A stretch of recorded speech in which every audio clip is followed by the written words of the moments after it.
ഏറെ ശ്രദ്ധേയമായ ഹരിയാന ജമ്മു കശ്മീർ തെരഞ്ഞെടുപ്പിന്റെ വോട്ടെണ്ണലാണിത്. ഇനി വീണ്ടും അത് പറയേണ്ടെന്ന് ആവശ്യമില്ല. ഇതാ മണിക്കൂറുകൾക്കപ്പുറത്തേക്ക്, മണിക്കൂറുകൾ പോലുമില്ല, ഒരു 1.5 മണിക്കൂർ കഴിയുമ്പോഴേക്ക് വോട്ടെണ്ണൽ തുടങ്ങാൻ പോവുകയാണ്. 8 മണിയോടുകൂടി തന്നെ വോട്ടെണ്ണി തുടങ്ങും. ജമ്മു കശ്മീരിന്റെ പ്രത്യേക പദവി റദ്ദാക്കിയതിനു ശേഷമുള്ള ആദ്യ നിയമസഭാ തെരഞ്ഞെടുപ്പെന്ന പ്രത്യേകതയാണ് ജമ്മു കശ്മീർ നിയമസഭാ തെരഞ്ഞെടുപ്പിനുള്ളത്. ഹരിയാനയിൽ കോൺഗ്രസിനാണ് എക്സിറ്റ് പോൾ ഫലങ്ങളിൽ മുൻതൂക്കം പ്രവചിച്ചിരിക്കുന്നത്. കോൺഗ്രസ് സർക്കാർ രൂപീകരണ ചർച്ചകളിലേക്കും കടന്നു കഴിഞ്ഞിരിക്കുകയാണ്. ജമ്മു കശ്മീരിൽ ആർക്കും കേവല ഭൂരിപക്ഷം ലഭിക്കില്ല എന്നുള്ളതാണ് എക്സിറ്റ് പോൾ ഫലങ്ങൾ നൽകിയിരുന്ന സൂചന. ജമ്മു കശ്മീരിലെ വിവരങ്ങൾ നൽകുക ബി ബാലഗോപാലും ACC ആസ്ഥാനത്ത് നിന്ന് അനൂപ് ദാസ് ഉണ്ട്. ഒപ്പം തന്നെ ഹരിയാനയിലെ വിവരങ്ങളുമായി അർജുൻ പീതാംബരൻ. ഹരിയാനയിലെ റോത്തക്കിലാണ് അർജുൻ ഉള്ളത്. ആദ്യം ബി ബാലഗോപാലിലേക്ക് പോവുകയാണ്. ബാലു, രണ്ട് ഹരിയാനയും ജമ്മു കശ്മീരും ഒരുപോലെ പ്രധാനപ്പെട്ടതാണെങ്കിൽ പോലും ജമ്മു കശ്മീരിലെ തെരഞ്ഞെടുപ്പ് ഫലം എന്താകും എന്നുള്ളതാണ് ഉറ്റുനോക്കുന്നത്. അതിൽ ഏറ്റവും പ്രധാനപ്പെട്ടത് കശ്മീരിന്റെ 370-ാം വകുപ്പ് എടുത്തു കളഞ്ഞതിന് ശേഷം നടക്കുന്ന തെരഞ്ഞെടുപ്പ്, അതിനോടുള്ള ജനവികാരം എന്താകുമെന്ന് തന്നെയുള്ളതാണ്. ഇപ്പോൾ BJP ആണെങ്കിലും ഇന്ത്യ സഖ്യമാണെങ്കിലും ആ തരത്തിൽ തന്നെയാണ് അതിനെ നോക്കിക്കാണുകയും ചെയ്യുന്നത്. എക്സിറ്റ് പോൾ ഫലങ്ങളിൽ തന്നെ വിശ്വസിച്ച് മുന്നോട്ട് പോവുകയാണ്. അക്ഷയ് പറഞ്ഞതുപോലെ തന്നെ ഇന്നത്തെ ദിവസം ഏറ്റവും പ്രധാനപ്പെട്ട അല്ലെങ്കിൽ രാജ്യം ഉറ്റുനോക്കുന്നത് ജമ്മു കാശ്മീരിലെ ഭരണം ആർക്കായിരിക്കും എന്നത് സംബന്ധിച്ചാണ്. കാരണം ഈ 2014 ശേഷം ജമ്മു കാശ്മീരിൽ നടക്കുന്ന തെരഞ്ഞെടുപ്പ്, ആ തെരഞ്ഞെടുപ്പിൽ ആർക്കൊപ്പമായിരിക്കും ജനവിധി എന്നതാണ് ഏറ്റവും പ്രധാനപ്പെട്ട കാര്യം.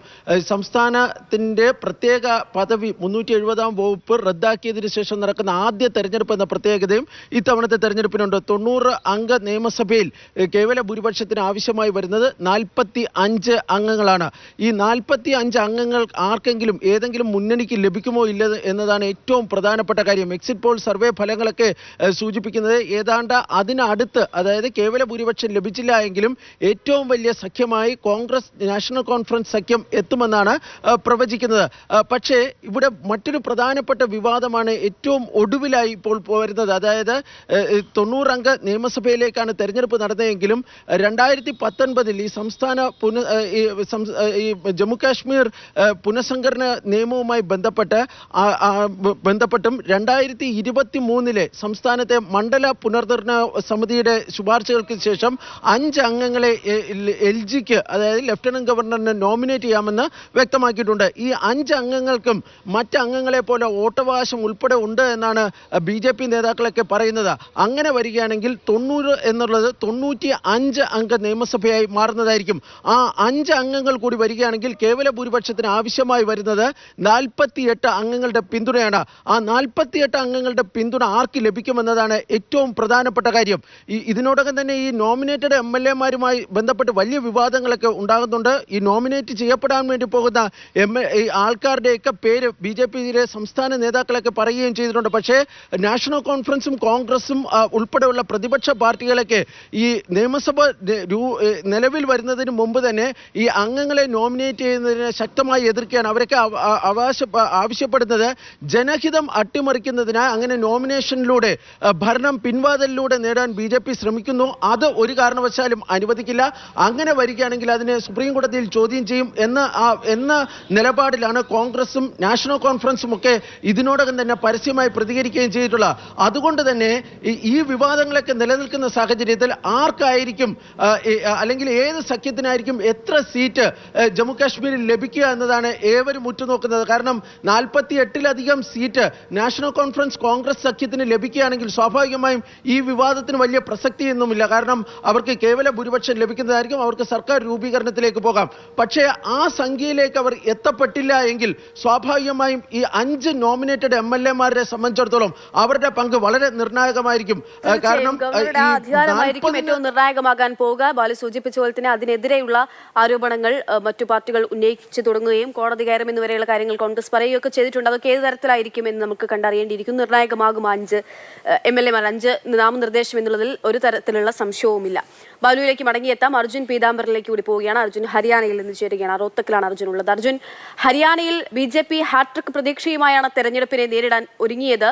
മിനിമം താങ്ങുവിലയിൽ ചില ഇനങ്ങൾക്ക് മിനിമം താങ്ങുവില ഉറപ്പാക്കിക്കൊണ്ട് നടപ്പാക്കിയിട്ടുള്ള വാഗ്ദാനങ്ങളുണ്ട്, ആ തരത്തിലുള്ള നീക്കങ്ങളുണ്ട്. ഒപ്പം തന്നെ അവരെ സംബന്ധിച്ചിടത്തോളം അവസാനം നമ്മൾ കണ്ടു മുഖ്യമന്ത്രിയെ വരെ മാറ്റി പരീക്ഷിച്ചുകൊണ്ടുള്ള ഒരു നീക്കമൊക്കെ കണ്ടു. പക്ഷെ അതൊന്നും എക്സിറ്റ് പോൾ ഫലം വരുമ്പോൾ അതൊന്നും ഒരു തരത്തിലും അവിടെ പ്രതിഫലിച്ചില്ല എന്നാണ് മനസ്സിലാക്കേണ്ടത്. എന്താണ് ഗ്രൗണ്ടിൽ BJPക്ക് സംഭവിച്ചത്?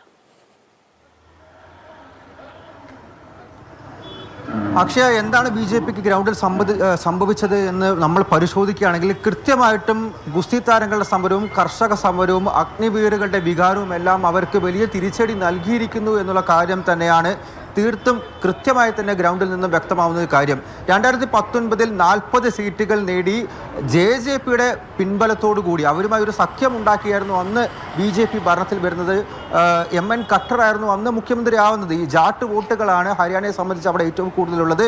അവിടെയാണ് MN ഖട്ടറിനെ പോലെ ഒരു OBC നേതാവിനെ മുഖ്യമന്ത്രി ആക്കിക്കൊണ്ടുവന്നൊരു വിപ്ലവം സൃഷ്ടിക്കുന്ന രീതിയിൽ BJP മുന്നോട്ട് പോയത്. പക്ഷേ ആ സർക്കാരിനെതിരെ തന്നെ ഒരു ഇൻകംബൻസി അവസാന ഘട്ടത്തിൽ ഈ 2024-23 കൂടി തന്നെ വന്ന സമയത്ത് JJP ഈ ജനനായക് ജനതാ പാർട്ടി ലോക്സഭാ തെരഞ്ഞെടുപ്പുമായി ബന്ധപ്പെട്ട് സീറ്റ് ചർച്ചകളിലും സീറ്റ് വിഭജനത്തിലും അടക്കം തർക്കങ്ങളുണ്ടായി ആ സഖ്യം വിട്ട് പുറത്തു പോയ സമയത്തിൽ കൃത്യമായിട്ടും ഒരു നീക്കം നടത്തിയിരുന്നു BJP. അത് മുഖ്യമന്ത്രിയെ മാറ്റിക്കൊണ്ടായിരുന്നു, നായബ് സിംഗ് സൈനിയെ കൊണ്ടുവന്നുകൊണ്ടായിരുന്നു. പക്ഷേ കണക്കുകൂട്ടലുകളെല്ലാം തന്നെ BJPക്ക് പാളിയിട്ടുണ്ട് എന്ന് കൃത്യമായിട്ട് ഈ എക്സിറ്റ് പോൾ അടക്കം പ്രവചിക്കുന്നുണ്ട്. കാരണം 55 സീറ്റ് വരെയാണ് കോൺഗ്രസിന് ലഭിക്കുക എന്ന് പറയുന്നത്. അവർക്കതിൻ്റെ ആത്മവിശ്വാസമുണ്ട്. ആ ആത്മവിശ്വാസം ഏറ്റെടുത്തുകൊണ്ട് അല്ലെങ്കിൽ ആത്മവിശ്വാസം കൊണ്ട് അവർ സർക്കാർ രൂപീകരണ ചർച്ചകളിലേക്കടക്കം മുഖ്യമന്ത്രി ആരാകണം എന്നുള്ള കാര്യത്തിലടക്കം ഇപ്പോൾ തിരക്കിട്ട ചർച്ചകൾ നടന്നുകൊണ്ടിരിക്കുകയാണ് കോൺഗ്രസ് പാളയത്തിൽ, കോൺഗ്രസ് ക്യാമ്പുകളിൽ എന്നുള്ളതാണ്. തീർച്ചയായിട്ടും ഈ അടുത്ത് കണ്ടതിൽ വെച്ച് രാജ്യത്തെ ഏറ്റവും ചർച്ച ചെയ്യപ്പെട്ട ഏറ്റവും വലിയ സമരങ്ങൾ അത് ഹരിയാന തിരഞ്ഞെടുപ്പിനെ വലിയ രീതിയിൽ ബാധിക്കുന്നതായിരുന്നു. അതിൽ തന്നെയാണ് ഏറ്റവും പ്രധാനപ്പെട്ടത് ഒന്ന് ഗുസ്തി താരങ്ങളുടെ സമരം. ഗുസ്തി താരങ്ങളുടെ വോട്ട് അത് ഈ ജിന്ദ്, കുരുക്ഷേത്ര, അതുപോലെ തന്നെ ഈ ചർക്കി ദാദ്രി ഉൾപ്പെടെയുള്ള ജില്ലകളിലെല്ലാം തന്നെ വലിയ രീതിയിൽ അത് സ്വാധീനിക്കപ്പെട്ടു. ഗുസ്തി താരങ്ങളുടെ ഈ പ്രശ്നങ്ങൾ സ്വാധീനിക്കപ്പെട്ടു. മാത്രമല്ല പണ്ട് കാലത്ത് നമ്മുടെ നാട്ടുകളെല്ലാം തന്നെ കണ്ടുവന്നിരുന്ന നാട്ടുകൂട്ടം, അതുപോലെ തന്നെ ഈ പഞ്ചായത്ത് കൂട്ടങ്ങളെല്ലാം തന്നെ, കാപ്പ് പഞ്ചായത്ത് എല്ലാം തന്നെ ഇപ്പോഴും ഹരിയാനയിൽ നടന്നു വരുന്നുണ്ട്. പ്രത്യേകിച്ചും ഈ ഗുസ്തി താരങ്ങളുടെ സമരം എടുത്ത് നോക്കിക്കഴിഞ്ഞാൽ അവർക്ക് പിന്തുണ അർപ്പിച്ചുകൊണ്ട് കർഷകർ രംഗത്തെത്തുന്നു. അവർ കുരുക്ഷേത്രയിലും അതുപോലെ തന്നെ മുസഫർ നഗറിലും എല്ലാം തന്നെ 2 പഞ്ചായത്ത് കൂട്ടങ്ങൾ വിളിച്ചു ചേർക്കുന്നു. അവർക്ക് പരസ്യ പിന്തുണ പ്രഖ്യാപിക്കുന്നു. BJP സർക്കാരിനെതിരെയുള്ള കർഷകരുടെ നിലപാട് അവർ കൃത്യമായിട്ട് അറിയിക്കുകയും ചെയ്തു. അതിന് പുറമെയാണ് നേരത്തെ അനൂപ് സൂചിപ്പിച്ചതുപോലെ തന്നെ ഈ പാർലമെന്റ് ആക്രമണ കേസിൽ അല്ലെങ്കിൽ അതിൽ പ്രതിഷേധം നടത്തിയ നീലം എന്ന് പറയുന്ന ആ പെൺകുട്ടിയുടെ ഗ്രാമത്തിൽ ജിന്ദിൽ അനൂപ് പോയ സമയത്ത് അവിടെ കണ്ട ആ നാട്ടുകൂട്ടം അവിടെയും ഈ ഇത്തരത്തിൽ പാർലമെന്റിനകത്ത് അതിക്രമിച്ച് കടന്ന ഒരു സംഭവമായിട്ട് കൂടി അവർ നേരിടുന്ന പ്രശ്നങ്ങൾ എന്താണ്, തൊഴിലില്ലായ്മ, വിലക്കയറ്റം ഉൾപ്പെടെയുള്ള കാര്യങ്ങൾ ചർച്ച ചെയ്തുകൊണ്ടായിരുന്നു അങ്ങനെയുള്ള ഒരു പ്രതിഷേധം അവർ നടത്തിയത്. ആ പ്രതിഷേധം നടത്തിയ രീതിയിൽ അവർക്ക് പ്രശ്നമുണ്ടെങ്കിൽ പോലും ആ കാര്യകാരണങ്ങൾ അത് കൃത്യമായിരുന്നു. അതുകൊണ്ട് അവരെ അനുകൂലിക്കുന്നു. BJP സർക്കാരിന് അവിടെയും ഒരു താക്കീത് നൽകിയിരുന്നു. അങ്ങനെ കൈവിട്ടു പോയ കുറേ കാര്യങ്ങളുണ്ട്. ഈ അടിസ്ഥാന പ്രശ്നങ്ങളായിട്ടുള്ള വിലക്കയറ്റവും തൊഴിലില്ലായ്മയും എടുത്തു നോക്കാം. അതിനപ്പുറത്തേക്ക് സമരങ്ങൾ വിലക്കയറ്റം, തൊഴിലില്ലായ്മ ഇത് അതിരൂക്ഷമായിട്ടുള്ള പ്രശ്നങ്ങൾ തന്നെയാണ് ഹരിയാനയിൽ എന്നതിൽ സംശയമില്ല. അതൊക്കെയും തെരഞ്ഞെടുപ്പിൽ തിരിച്ചടിയാകും എന്നതിലും സംശയമില്ല. ഒപ്പം തന്നെ അർജുൻ സൂചിപ്പിച്ച പോലെ തന്നെ ഈ കാലയളവിൽ രാജ്യം കണ്ടിട്ടുള്ള ഏറ്റവും വലിയ 2 സമരങ്ങളായിരുന്നു കർഷക സമരം, ഇപ്പോൾ തുടർന്നുകൊണ്ടിരിക്കുന്ന സമരം ശംഭു അതിർത്തിയിൽ എന്നുൾപ്പെടെ മറ്റൊരു കാര്യം. അതേസമയം തന്നെ ഗുസ്തി താരങ്ങളുടെ സമരം, ഈ 2 സമരങ്ങളുടെയും പടനിലം ഗോത കൂടിയായി ഹരിയാന മാറുന്ന ഒരു സാഹചര്യം കൂടിയുണ്ട്. അതൊക്കെയാണ് ഹരിയാനയിൽ തെരഞ്ഞെടുപ്പ് ഫലത്തെ ഏറ്റവും അധികം സ്വാധീനിക്കാൻ പോകുന്നത്. അനൂപ് ദാസൻ, അനൂപ്, ലോക്സഭാ തെരഞ്ഞെടുപ്പ് നടന്നതിന് ശേഷം നടക്കുന്ന നിയമസഭാ തെരഞ്ഞെടുപ്പ് എന്നുള്ള പ്രത്യേകതയുണ്ട്. സ്വാഭാവികമായിട്ടും അതിന്റെ അനുരണനം ഈ 2 തെരഞ്ഞെടുപ്പുകളിലേക്കും എത്തുന്നതിൽ സംശയമില്ല.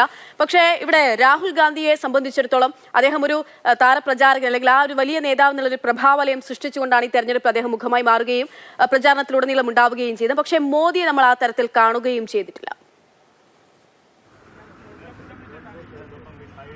അതെ, അക്ഷയ് ആ പറഞ്ഞ കാര്യം ശരിയാണ്. രാഹുൽ ഗാന്ധി ഏതാണ്ട് 10 പൊതുയോഗങ്ങളിൽ ഹരിയാനയിൽ പങ്കെടുത്തു. മോദി വെറും 4 പൊതുയോഗങ്ങളിൽ മാത്രമാണ് പങ്കെടുത്തത്. നേരത്തെ കഴിഞ്ഞ തവണയൊക്കെ തുടർച്ചയായി ഒരുപാട് പൊതുയോഗങ്ങളിൽ പങ്കെടുത്ത് അങ്ങനെ പ്രചാരണങ്ങളിൽ പങ്കെടുത്ത് നിറഞ്ഞു നിന്നിരുന്ന പ്രധാനമന്ത്രി നരേന്ദ്രമോദി ഇത്തവണ പിന്നാക്കം പോയിരിക്കുന്നു പ്രചാരണത്തിൽ. എന്തുകൊണ്ട് പിന്നാക്കം പോയി എന്ന ഒരു വളരെ പ്രധാനപ്പെട്ട ചോദ്യമുണ്ട്. നേരത്തെ തിരഞ്ഞെടുപ്പുകൾ ജയിക്കുമ്പോൾ അത് ഒരു കോൺഗ്രസ് നേതാവ് പറഞ്ഞ ഒരു തമാശയുണ്ട്.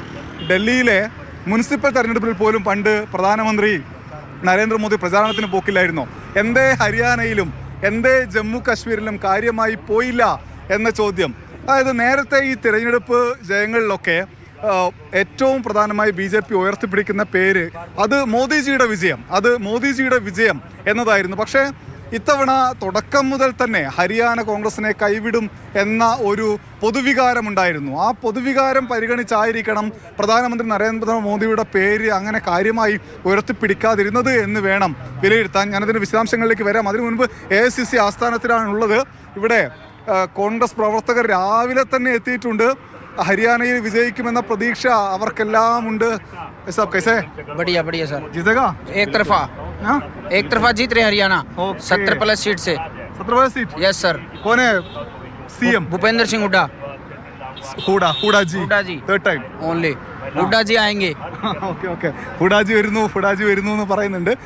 അതായത് അക്ഷയ ചോദിച്ചല്ലോ മോദി രാഹുൽ, അത് നമ്മൾ മോദിയെക്കുറിച്ച് പറഞ്ഞു. രാഹുൽ ഈ ലോക്സഭാ തെരഞ്ഞെടുപ്പിൽ കോൺഗ്രസും ഇന്ത്യ സഖ്യവും ഇത്ര മെച്ചപ്പെട്ട ഒരു പ്രകടനം നടത്തുമെന്ന് വലുതായി ആരും പ്രവചിച്ചിരുന്നില്ല എന്ന് മാത്രമല്ല കരുതിയിട്ടുണ്ടായിരുന്നില്ല. എക്സിറ്റ് പോളുകളെല്ലാം വലിയ ഒരു ലാൻഡ് സ്ലൈഡ് മാർജിനാണ് BJP സഖ്യത്തിന് NDAക്ക് പ്രവചിച്ചത്. പക്ഷേ അതെല്ലാം കാറ്റിൽ പറത്തി വമ്പൻ മുന്നേറ്റം ഇന്ത്യ സഖ്യം അധികാരത്തിലെത്താൻ കഴിഞ്ഞിട്ടില്ല എങ്കിലും വമ്പൻ മുന്നേറ്റം നടത്തുന്നത് കാണാൻ കഴിഞ്ഞു. രാഹുൽ ഗാന്ധി രാജ്യത്ത് ആകമാനം നടത്തിയിട്ടുള്ള ഭാരത് ജോഡോ യാത്ര അത് കന്യാകുമാരിയിൽ തുടങ്ങി ജമ്മു കാശ്മീരിൽ അവസാനിച്ചു. അതിനുശേഷം വീണ്ടും മണിപ്പൂരിൽ തുടങ്ങി മഹാരാഷ്ട്രയിൽ അവസാനിച്ച ആ ജാഥ അത് രാജ്യത്താകമാനം കോൺഗ്രസിനെ വീണ്ടും ഉയർത്തെഴുന്നേൽപ്പിക്കാനും ഇന്ത്യ സഖ്യത്തിന് ഒരു മുന്നേറ്റം ഉണ്ടാക്കാനും സാധിച്ചു എന്നതാണ് ഒരു കാര്യം. രണ്ടാമത്തത് പപ്പു എന്ന വിളിയിൽ നിന്ന് അല്ലെങ്കിൽ ആ ഒരു കാഴ്ചയിൽ നിന്ന് രാഹുൽ ഗാന്ധിക്ക് പുറത്തു കടക്കാൻ കഴിഞ്ഞു. ആ പുറത്തു കടക്കൽ കോൺഗ്രസിന് തന്നെ ഉയർത്തെഴുന്നേൽപ്പിന് കാരണമായി എന്നുള്ളതാണ് ഒന്ന്. രണ്ടാമത് രാഹുൽ ഗാന്ധി കഠിനാധ്വാനിയായ ഒരു രാഷ്ട്രീയ നേതാവായി മാറി എന്ന് കാണാൻ കഴിയുന്നുണ്ട്. ആദ്യം തന്നെ ഞാൻ പറഞ്ഞ പോലെ 10 പൊതുയോഗങ്ങളിൽ ഹരിയാനയിൽ രാഹുൽ ഗാന്ധി പങ്കെടുത്തു. നിരവധി പൊതുയോഗങ്ങളിൽ ജമ്മുവിലും കാശ്മീരിലും രാഹുൽ ഗാന്ധി പങ്കെടുത്തു. ചില പ്രത്യേക കാരണങ്ങളാൽ ജമ്മുവിലെ 2 റാലികൾ മാറ്റിവെക്കേണ്ടി വന്നു. എങ്കിലും സജീവമായി രാഹുൽ ഗാന്ധി ഉണ്ടായിരുന്നു. ഹരിയാനയിലെ തെരഞ്ഞെടുപ്പ് പ്രചാരണം അവസാനിച്ച ദിവസം രാഹുൽ ഗാന്ധി ഉള്ളത് മഹാരാഷ്ട്രയിലാണ്. അവിടെയാണ് ഇനി തെരഞ്ഞെടുപ്പ് നടക്കാൻ പോകുന്നത്. അതായത് ഓടി നടന്ന് പ്രചാരണം നടത്തുകയാണ്. പക്ഷേ പ്രധാനമന്ത്രി നരേന്ദ്രമോദി സംസ്ഥാനങ്ങളിലെ തിരഞ്ഞെടുപ്പിൽ കാര്യമായി, പ്രത്യേകിച്ച് ജമ്മു കാശ്മീർ, ഹരിയാന, മഹാരാഷ്ട്ര തുടങ്ങിയ ഇടങ്ങളിൽ കാര്യമായി ഇടപെടുന്നില്ല എന്ന് കാണാൻ കഴിയും. അതായത് ജമ്മു കാശ്മീരിൽ സാധ്യത കുറവാണ്. ഹരിയാനയിൽ ലോക്സഭാ തിരഞ്ഞെടുപ്പ് ഫലം വെച്ച് തന്നെ നോക്കിയാൽ കോൺഗ്രസ് അധികാരത്തിൽ വരാനുള്ള സാധ്യതയാണുള്ളത്. മഹാരാഷ്ട്രയിലാണെങ്കിൽ വമ്പൻ തിരിച്ചടി ലഭിക്കാൻ പോകുന്നു BJPക്ക് എന്ന വിലയിരുത്തലുകളുണ്ട്. ഈ ഒരു അവസ്ഥയിൽ തോൽവിയുടെ ഭാരം മോദിയുടെ തലയിൽ വരേണ്ട എന്ന് BJP നിശ്ചയിച്ചിട്ടുണ്ടാവണം. ആ അവസ്ഥയിലാണ് കാര്യങ്ങളുള്ളത് എന്ന് വിലയിരുത്താൻ കഴിയും. എന്തായാലും ഹരിയാനയിലെ കാര്യം പരിശോധിച്ചു കഴിഞ്ഞാൽ ഹരിയാനയിൽ അതിശക്തമായ മത്സരം നടന്നിട്ടുണ്ട്. ലോക്സഭാ തെരഞ്ഞെടുപ്പിൻ്റെ സമയത്തും ഈ നിയമസഭാ തെരഞ്ഞെടുപ്പിൻ്റെ സമയത്തും ഹരിയാനയിലൂടെ സഞ്ചരിച്ചപ്പോൾ കാണാൻ കഴിഞ്ഞത് അതിശക്തമായ ഭരണവിരുദ്ധ വികാരം തന്നെയാണ്. അത് പല തട്ടിലുള്ളതാണ്. അതിലൊരു തട്ട് കർഷകരുടേതാണ്, രണ്ടാമത്തെ തട്ട് യുവജനങ്ങളുടേതാണ്, മൂന്നാമത്തെ തട്ട് ഗുസ്തി താരങ്ങളുടേതാണ്. ഗുസ്തി താരങ്ങളുടേത് മാത്രമല്ല കായിക മേഖലയെ സ്നേഹിക്കുന്ന മനുഷ്യരുടേതാണ്. അടുത്ത ഒരു തട്ട് യുവജനങ്ങളുടേത് കൂടെയാണ് എങ്കിൽ കൂടി അഗ്നിപഥ് പ്രശ്നങ്ങൾ, ഗുസ്തി താരങ്ങളുടെ അനുപ് സൂചിപ്പിച്ച പോലത്തെ കായിക മേഖലയുടെ ആകെ പ്രശ്നങ്ങൾ, ഇതൊക്കെയും ഈ തെരഞ്ഞെടുപ്പിൽ പ്രതിഫലിക്കുമെന്നതിൽ സംശയമില്ല. എന്തായാലും എന്താണ് ജമ്മു കാശ്മീരിലും ഹരിയാനയിലും ജനം എങ്ങനെയാണ് വിധി എഴുതിയതെന്ന് അറിയാൻ ഇനി ഇതാ നമുക്ക് നിമിഷങ്ങൾ അല്ലെങ്കിൽ 1 മണിക്കൂറിന് ഇപ്പുറത്തേക്ക് വോട്ടെണ്ണി തുടങ്ങുകയാണ്. വോട്ടെണ്ണലിന്റെ സമഗ്ര വിവരങ്ങളുമായി മാതൃഭൂമി ന്യൂസ് ഒപ്പം തന്നെയുണ്ട്. പ്രേക്ഷകർ തുടരുക.